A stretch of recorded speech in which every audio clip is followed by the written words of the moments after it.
What's up, guys? This is Unedited RCT bringing you another video for you guys. Hope you guys are doing great wherever you guys are. Either having a great Memorial Day weekend. In my case, I kind of brought this video. Maybe it's going to be coming out a day after when it was intended, but I'm sorry, guys, I couldn't avoid it. I had to be working right onto the 11th hour, so sorry for being a little late. That aside, I gotta say, this is our next Unfiltered, and we are here today, gathered here today in these hollow walls, as you can see in the background. Kind of, even though it seems, or I express that I wanted to make like a rant sort of deal with Capcom in the same vein that I did a while back EA. It's not really a complete rant, it's more like an open letter. Open letter to what? Open letter to appeal to this company who, in the grand scheme of things, inside of the gaming world, has meant very much to me. I have been following them almost on par with how I've followed basically Nintendo, and that is to say a lot. Way back in the NES era, going forward, I have enjoyed many of their titles. I have seen them grow from a small company, very hungry, very talented, very creative, into this mega corporation worldwide that that everybody at least knows to some extent. Now,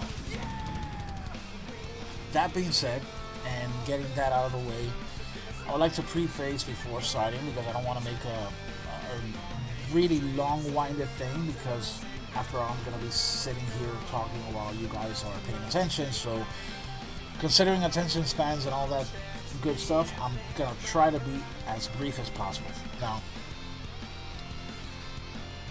am I pissed? Yes, I'm pissed. What is the mission of this? Well, basically, I would like to see Capcom go, if not the way they were before, at least try to look back, stop, take a breather, and see what they're doing, and see how they can improve upon it. I know that's lofty thinking, and kind of like, what the hell? Where is this guy coming from? Who does he think he is? Well, I'm not here to give myself an entitlement to be able to complain, because we have enough of that going on nowadays. But okay, as a gamer, let's think this through for a second. Now, as a gamer, as a consumer, I tried to make a list for this video of all the titles that I have basically purchased along the years, since the very first platform where I began buying Capcom games, which was the NES, and I stopped counting because they are, I would say conservatively, it would be like around the hundreds, but it's more like in the thousands. So, that being said, I have been invested in everything Capcom, because they did have, back in the day, a huge and wide assortment of franchises and different types of games and different genres. Now, it helps that Capcom has not only been on the console side of things, but they also have a great, huge amount of titles in the arcade scene as well. So, having that arcade background,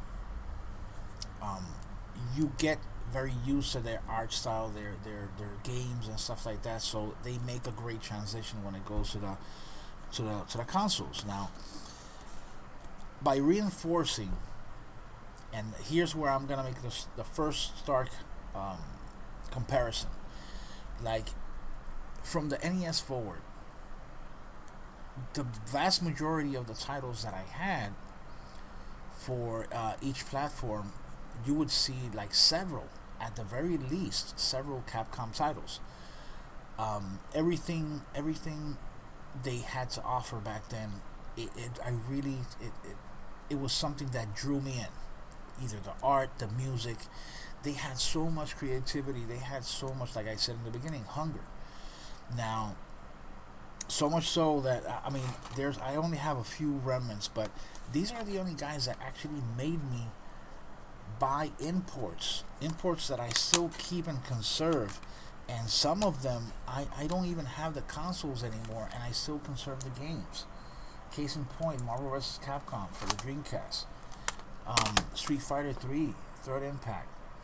Because see, the reason why I bring these up is because I'm going to dive into the whole Capcom / fighting thing in a bit, and I don't want you guys to have the impression that I don't like fighting titles, because far from it. People who know me know that I love my fighting games, and that's in great part due to Capcom and the Street Fighter series. But let's stop for a second and let me show you an example. Let me give you an example of why I even bring this up. If there's a problem to be solved or to be worked, this is basically right here. This is my physical Switch so far, collection of games, right? And when it comes to the digital side, I think I have 3 times the amount of this. So yeah, I've had a fair share of titles purchased physically. Of course, I am not indiscriminate. I only pick the titles that I see that are really worth it. And on the Capcom side of things, in stark contrast to other times, like let's say on the SNES or N64 or GameCube even, you know, when you see that stack and you only see that I only have Capcom games, I only have 2 games.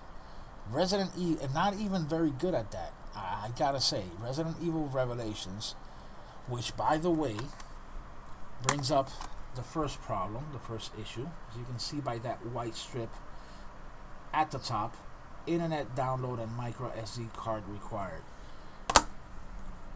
And of course, Ultra Street Fighter 2, which to me, in my opinion, considering the time and the money that I have invested in Capcom, I think, and I'm going to say it outright, was a lazy ass effort on the Switch.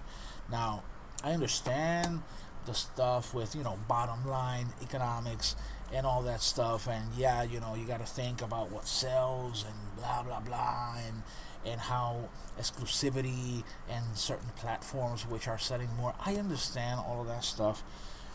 I'm not naive to the business aspect of this, but think about it for a second.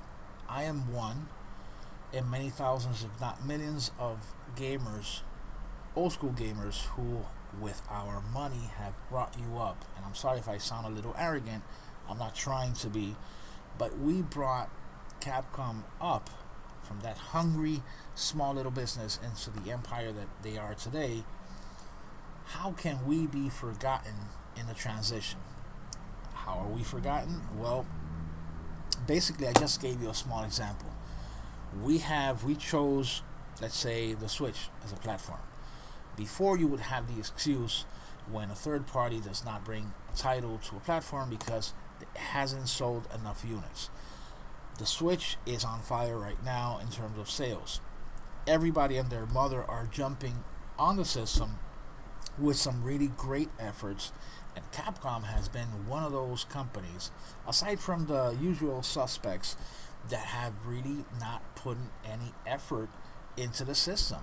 And if you would say, well, they don't have much to draw from, or they don't have the talent, or they're not structured as they were. Come on, guys. As of right now, all I can think about currently, when you say Capcom, all you can think about right now is Street Fighter, Resident Evil, and to a lesser extent Monster Hunter, because now with the Monster Hunter world and all that came to the forefront again. And it shouldn't be that way. I mean, come on. I mean, they have everything from, Bionic Commando, Breath of Fire. They used to do RPGs, and the fact that they haven't done on the Switch a RPG revival, hell, even the shoot 'em ups, guys, the shoot 'em ups with which I keep talking about and showcasing to you guys, Psycho revival. We have the Neo Geo titles. We have indie titles. We have all kinds of shoot 'em ups from a dead genre that are actually making money and selling because we're there. We have the money. We're putting down the money to purchase these titles. And it takes very little effort. But it seems to Capcom these days, very little effort is too much to give. And that is one of the reasons that it pisses me off. Because if it were a company that I wouldn't care for as much, like a second tier, second rate company that didn't have the franchises and the games that I like, but come on, Capcom, wake up. You're turning into a fucking Konami. Look at what happened to Konami. Konami still holds one of my favorite games of all times, Castlevania. They still have that franchise hostage. And just like Capcom, for the longest time, has had the Mega Man, the Mega Man franchise hostage as well. It took what? It took a few indie developers, even an ex-Capcom employee, to go on his way on Kickstarter to come, even though granted the game did not have the widespread success that it should have. It didn't come out the way it was intended, but it took all of these years for Capcom to wake up and now recently announce a Mega Man 11. And now to actually get off their asses and get the Legacy Collection to bring back Mega Man to the conscience of all the gamers out there. It's lazy ass shit. Now, of course, I do this now because, of course, during the week, the next video I'm going to be doing is going to be the Mega Man showcase, and of course the Street Fighter 30th anniversary collection, which I'm hoping that they don't screw up, because even with this recent title that I'm enjoying, out of the titles that I've gotten so far on the Switch, they had to go and fuck that one up as well. How? Because they couldn't put both of these in one cart, even though the cart, even the smallest cart, has enough storage for you to actually get it on physical form. If I buy physical, guys, I want my games physical.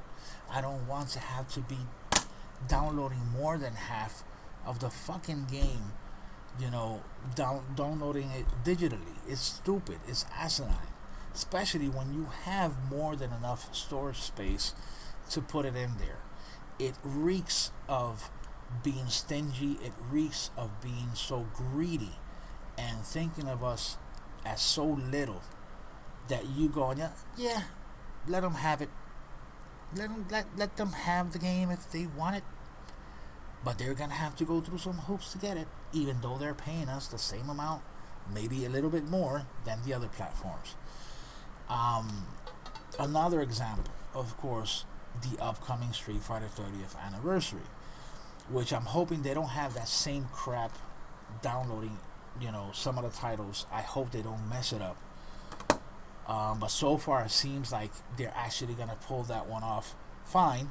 And lo and behold, they do this incredible promotion, to advertise the game on other platforms. By what? By giving Ultra Street Fighter 4 free to download as a bonus to the other platform, consumers out there, for their version of the same game that we're going to purchase on the Switch, and we don't get a version.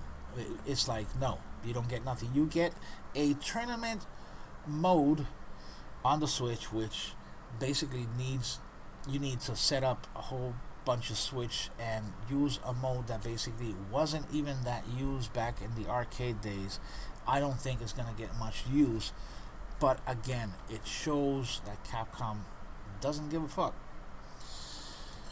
and it really it bothers. It's really, if anything, Capcom, try to understand. Try to understand. I know we don't have, maybe I don't have my voice and my opinions does not have enough weight to persuade you to change your ways at least a little bit. Because again, this is the voice of a person who cares to a certain extent. Because if you keep putting this shit off, like with EA and some other companies that do this, Ubisoft was on the same path and they course corrected and they've been doing some really good stuff as of late. So they kind of get a pass. But come on, I don't want to see you go the Konami route. Like I said, Konami had one of my favorite franchises, Castlevania, still hostage, and we still have the creator of Symphony of the Night working on another game that's gonna take the place and the slot and the money and the mind share from all the gamers, because Konami messed up. They missed out on the whole situation. They underestimated their own franchises. Why? Because they're going for the easy buck. They're going for what they believe in their focus testing, whatever bullshit, that's gonna work more for them, and they forget about the gamers, the actual people who go and buy the games. Now, not to limit this into a rant, like I said in the beginning, because it wasn't going to be a full-on rant. There are many things that really bother me from Capcom, and it comes from all the way back to probably after Street Fighter 4 came out.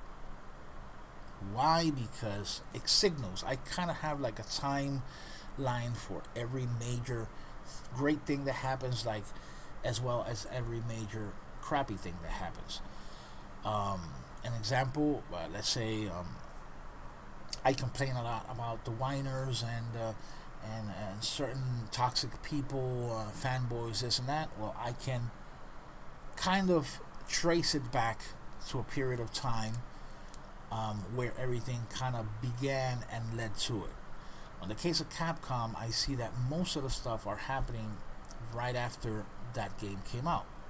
Why? Because Street Fighter has always been a big money maker, a big franchise that just exploded, and it turned into a icon, to the level of Mario, Pac-Man, and some others.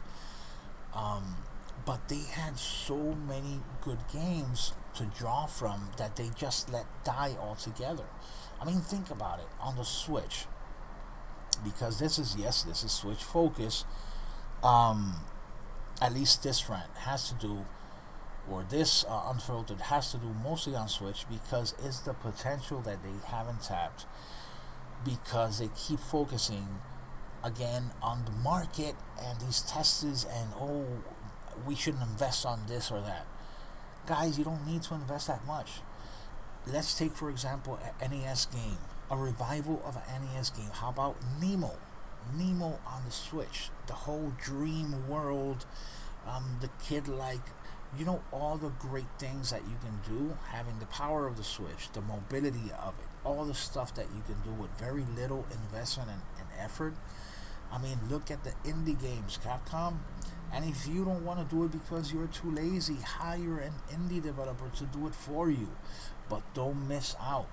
Don't miss out. These are great games that are people like us on the Switch are hungry to just pick up. But they have so many more. I mean, Devil May Cry, they went and fucked that up by basically switching things or giving it to a developer that wasn't really the developer of the game, and they took it into another direction, isolating and basically pissing off all the gamers that actually made the franchise into the huge success that it was. Ghosts and Goblins. Capcom, where the fuck is Ghouls and Ghosts or Ghosts and Goblins on the platform? If you don't want to do it on other platforms because they're all about graphics and and 3D and 4K and all that stuff, revive it on the Switch. Is the perfect outlet for it. You know how well it did on the PSP? That version that you did, I actually picked that up too. What are you waiting for? Onimusha, another franchise. Where did that go? That even started on a Sony platform, and not even on Sony you have it. it's just like disappeared. And Breath of Fire, just like I mentioned, and so many others. I mean, rival schools on the fighting scene. Strider, Techromancer, Star Gladiator. I can go on and on. These people are sitting on a gold mine just because. And that is the main thing I think that pains me, is seeing all of these amazing titles that could be so much more re-envisioned with new talent, new people that are around now, and they just don't go for it. You know, they just don't want to take the risk. So here's hoping that, you know, Capcom at least come to their senses. I'm not just ranting for the sake of ranting or just being pissed off for the sake of it. It's just somebody, a real gamer who's concerned about not realizing the potential of these amazing franchises that they still own. It's their properties to do what they please with, and they're not doing anything. And they're focusing on a few titles that they believe they're doing great, but they're also messing up in the process. Like I said in the beginning of this video, I'm a huge Street Fighter fan. I mentioned it and I show it and I have it with proof. I actually buy the fucking games, and I buy them in their height, in the height of their, you know, their release. I don't wait for a bargain bin like so many others, or gamers too, that they wait until it gets on the very cheap to actually purchase it. Oh yeah, I support the company. Not the same. But I digress. I'm sorry, I kind of went on a tangent there. But the point is, I felt the same way when I went into Street Fighter 5. And I know I keep ragging about it, but it's the closest that I can bring up to basically, it's like the height of the Capcom madness. You know, they come up with Street Fighter 5, which for some reason, a multi-platform game that has always been universal on all platforms, going back to the 16-bit era, and they decide to make it platform exclusive or console exclusive on a PS4. Their saving grace was that at least they made at least an exception for PC, allowing at least PC gamers to be in there. And what they did in the process was bring out a shell of a game, something that wasn't finished. All the people that were there to support them and you know, give them the resources, throw them the money to be there, to be a part of the first, you know, and we get completely screwed over. Why? Because after the course of a year or two is when the game is fleshed out and even resembles a full game. But that's, you know, crying over spilled milk, because that's a lost cause. That's not coming back, and I feel sorry for it, because it's like the fall of a great franchise. That's like the equivalent of the fighting scene of making a bad Mario game or making a bad God of War game, etc., etc. You know, it's like, come on, guys, you could have done so much better, but you didn't. And the thing is that you keep running with it. And not only that, the irony of it all is that it permeated into other titles as well. I went and I said, you know what, I'm going to let the Street Fighter 5 go. Let's go into something that brings up even better memories. Marvel vs. Capcom. I went into the whole Infinite, and meh, the game is okay-ish, but it's not what it was meant to be. Come on, Capcom, wake up. So here's hoping for the best and trying not to expect the worst. Capcom, wake the fuck up. Us gamers here with, you know, money to spend on your franchises, and you have plenty, wake up and bring the fucking games. Thank you very much for listening. I hope you guys have a great weekend and the next week, and please like and subscribe if you enjoy this. If you have something to add to this, if you disagree or agree, please leave a comment down below, and I will try to answer as quick as possible. But thanks for listening, and let's go with the games. Let's have some fun. Thanks for watching. See you guys later. Peace.